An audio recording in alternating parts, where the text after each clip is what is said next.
So Terry Mann, this is the second time that you've been on the shortlist for the New Music Award. That's right, yeah. Yeah, tell me about the first time. The first time was the first time they ran the award in 2005, and I put forward a proposal for visiting all the cathedrals in the UK and recording every one of the bells that they have there, and then writing a piece using all those sounds that would be obviously realised on a computer using computer technology and stuff, and then performing it hopefully in some of those venues and around the country using a 5.1 surround sound system. And I didn't actually know whether I could do that because I'm more of a conventional composer. I've written for, you know, sort of voices and strings and instruments and things like that, rather than being an electronic composer. So this was something I wanted to try, and the award in that way was although I didn't win it, it was commissioned by 4 festivals. So I had to actually then go out and get the technology, buy it with the commissioning money. And was the prize still the £50,000? No. That was when they commissioned me. It was a much smaller But was figure. the prize at that time? Well, the prize was £50,000. It hasn't gone up in 5 years. It's not. But it's a significant amount of money, isn't it? And I was thinking, what was it like in terms of where you come from in a way, and the kind of music that certainly gets nominated for this kind of award exists in a quiet zone in many ways because it's not, you know, sort of, let's say, skilled at publicising itself in a world that's all about publicity. Yes. And then suddenly it comes up against this very generous award, and then in a way, kind of publicity. And I just wondered what it was like, you know, sort of coming from one place and then being in what is effectively a kind of competition for very generous amounts of money. It was pretty unusual, really. Yeah, I'm a terrible sort of self-publicist, really. So just dealing with PR people ringing up and wanting things done at a very short notice was quite unusual. I mean, I'm used to somebody, you know, wanting me to write a piece of music by a certain time, and it's usually 3, 4, 6 months in advance. And you know, I'm very good at that, meeting a deadline. I plan it carefully and stuff, but when somebody just says, oh, you know, photo shoot Friday, it's a different thing altogether. So it did kind of, I found some of that a bit surprising. I'm a bit more prepared this time. Right, and have you noticed if the award, do you feel that the award has changed? Do you feel that it's become sort of more, you know, aware of itself in a way? It's getting more publicity, it's become more, you know, present?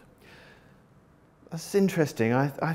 I think in some ways, yes, but in other ways, no. I mean, the first one, 2005, we weren't interviewed, but the head of PRS, who at the time was David Francis, was on front row with Mark Lawson. And then in 2008, when they ran the award the second time, I don't think it made it to that.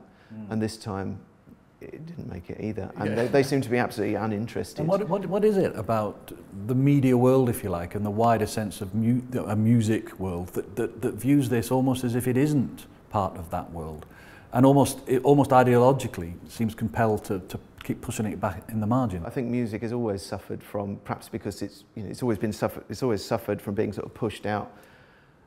I think maybe because music is so with us all the time now. You know, everybody walks around with something in their ears, or, you know, they've got the radio, but everything is very accessible. You can listen to anything, anywhere, at any time. Yeah. And I think, therefore, it kind of suffers slightly from that problem. In which case, as I was saying, the award is slightly better at publicising itself this time round, and I think it's working in different fields now. The fact there's an online vote, for instance, it's kind of going into a different section of the population. There is a world where in certain areas of what we call rock and pop, etc., at the extreme ends, there's not much difference between the two things. Some of the far edges of experimental pop music, experimental rock music is not that far from these kind of works, if you like. And yet somehow these kind of works still get coated in something that makes them apparently difficult and of not of use to people who enjoy music. I did go through, you know, the college studying. I know about various things that have happened historically in music, and so I'm relating myself to that rather than necessarily if you just learn to play an instrument and, for instance, you're in a band and you think, great, let's go and do a gig, and that's a very different sort of approach. I'm kind of and I think a lot of composers think about where do I sit within that continuity of development of art music or not, you know, whether it's not art music, and there's a danger, obviously, when you try to be very clear about what you're saying. You might use terms and phrases which you forget that the person on, you know, the man on the omnibus or the Clapham omnibus won't know what you're talking about. In fact, a lot of young people won't know what the man on the Clapham omnibus is referring to either, you know, which is... so if I say my piece is aleatoric, for instance, you know, I've unfortunately used that word and on Facebook, and people, yeah, I've never even heard the word aleatoric before. It just means chance, you know. It just means certain elements of my piece of music or my project involve people playing my musical boxes themselves, and so the combinations of sounds that come together will rely on who's turning the handle at what time and what speed. So there is a chance element to it. But I've got quite a control over what's going to be played, but the way it's played will be down to the people. So this is your new piece? This is the piece the project that's for 2010. And so tell me about that one. Well, it's called Automata Musica, and it is basically an idea to build a series of automatic musical instruments, I'd call them, rather than music boxes. But basically working where you turn a handle and machinery inside, you know, mechanical things inside will play sounds. So some of them might have strings as the sounding element, some might have pumps and bellows that will sound through pipes or reeds, or there might be percussion instruments, or there might be like little pianos or marimbas or vibraphones or whatever. I don't know until I start making them. But they'll all have little rhythms or tunes that they play as you turn the handle, each one playing its own set of sounds, and then they combine together to make a bigger piece.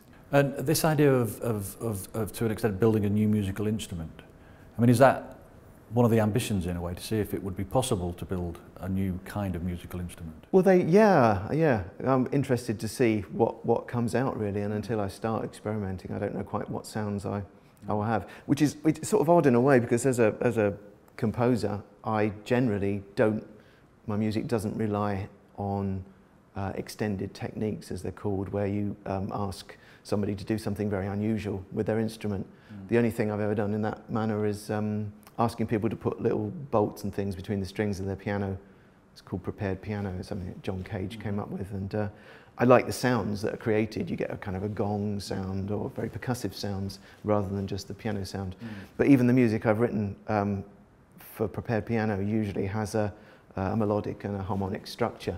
So I don't tend to write music that's kind of just plinky-plonk music. And is it in a crowded world, and also a world that's incredibly, as you were saying, crowded with music, is it trying to find something that seems purer and newer than all this music, a lot of commercial-based music that kind of crowds us out, that you're trying to find a space beyond that and show that this story of music that you're talking about can still move forward? I think we'll never go as far as we can, that's the thing, you know, even if it's just the rediscovery of the past, that's always been a very important part of the way music has gone forward.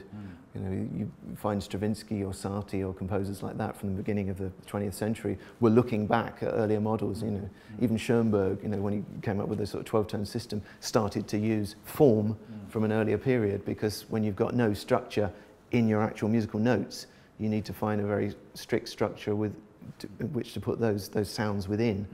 You know, so you end up with dance forms and things like that, going back to sort of Bach and things. So we're always looking back, and as you probably know, I play traditional music as well, folk music, and I've always been really drawn to early music, sort of medieval drone-based music and stuff like that. Again, the online nature of how music can work and be distributed and people can collaborate also seems to suit this very much. This kind of making of music, it seems to exist very, very happily in a world of interactivity and collaboration. Yeah, I think that's because you can, the thing of sort of dipping in and out of something and knowing that when you go in each time that there's going to be something different happening, or, you know, that you're not going to miss something, really. What do you make of the idea that the New Music Award has unfortunately or fortunately been described as the Turner Prize of music, which I guess is again something that's required to make it seem like it's going to be an important part of the calendar, etc., but also seems fraught with problems, because the potential is to reduce some of the pieces simply to gimmicks or novelties, and therefore it kind of drains away some of the power they might have because we're suddenly noticing them. It's always been what's been described as the Turner Prize for Music, but it doesn't seem to, as we were going back to the earlier question of why is music not being picked up in the same way? It doesn't have the same following as the Turner Prize. I mean, you watch, you see Turner Prize winners on television, on the news. They even become sort of game show guests and things. So I suppose that leads into that other question that's always asked at a time like this, the why it is that avant-garde visual art seems to be okay, if you like, in a certain world, but avant-garde, music, not so much. Have you got an answer to that particular question? No, I haven't either, really. No, I don't know why.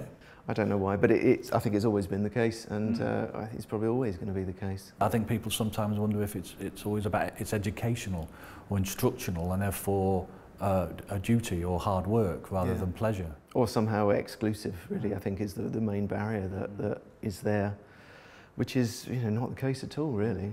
It's can be, and a piece like this is completely inclusive. But do you think that on the whole that the idea of this award is a good thing?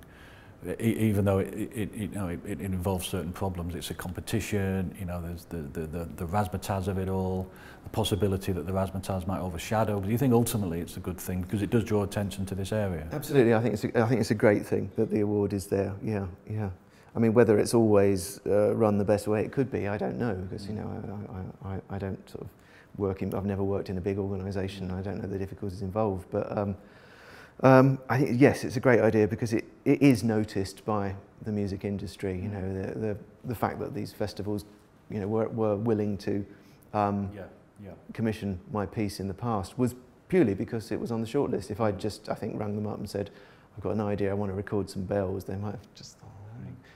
They might not have even got to the stage of saying, "Could you send me more information?" It's interesting. It comes out about the same time as the Mercury Prize, which in the sort of mainstream world is notionally an award for new music, adventurous, independent, spirited music, if you like, and different genres, etc. I mean, have you got half an eye on that? It's interesting that the prize for this is 2.5 times the one for the Mercury.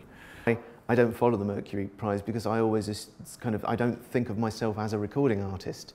I'm a composer. I put myself in my own little pigeonhole. So I don't follow that because it's not relevant to me. I'm not bringing out CDs.